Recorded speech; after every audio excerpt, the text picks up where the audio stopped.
সরকার বিরোধী বিক্ষোভকে ঘিরে ইরানে 16,500-এর বেশি মানুষ নিহত হয়েছেন, এমন তথ্য প্রকাশ করে প্রতিবেদন ছাপিয়েছে ব্রিটিশ সংবাদ মাধ্যম সানডে টাইমস। দেশটির কয়েকজন চিকিৎসকের বরাতে 18 জানুয়ারি এই তথ্য জানানো হয়। তবে আনুষ্ঠানিক তথ্য বা পর্যাপ্ত প্রমাণ ছাড়াই পশ্চিমা গণমাধ্যম এই ধরনের তথ্য ছড়িয়ে মব সৃষ্টির চেষ্টা করছে বলে দাবি সাধারণ জনগণ ও বিশেষজ্ঞদের। সানডে টাইমসের প্রতিবেদনে বলা হয়েছে, ইরানের সরকার বিরোধী বিক্ষোভে নিহতদের বেশিরভাগের বয়স 30 বছরের কম। নিহতদের বড় অংশই তরুণ। এছাড়া বিক্ষোভে আহত হয়েছেন প্রায় 3,30,000 মানুষ। প্রতিবেদনে আরও উল্লেখ করা হয়, অধিকাংশ মানুষ মাত্র 2 দিনের ব্যবধানে নিহত হয়েছেন।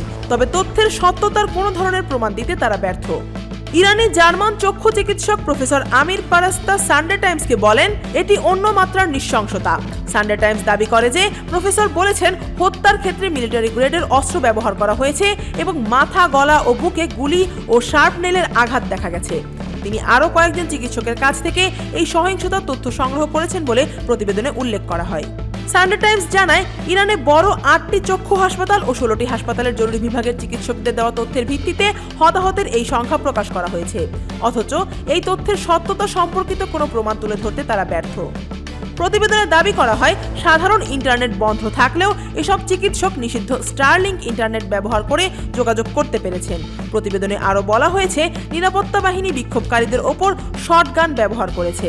এতে চোখে আঘাত পেয়ে প্রায় 700 জন অন্ধ হয়ে গেছেন। গত মাসের শেষ দিকে ইরানে এই বিক্ষোভ শুরু হয়। 7 ও 8 জানুয়ারি তা সহিংস রূপ নেয়।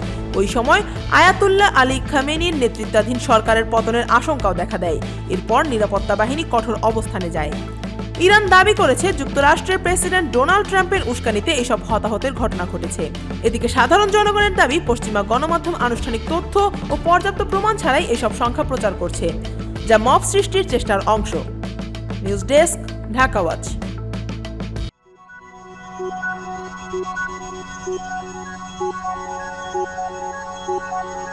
Thank you.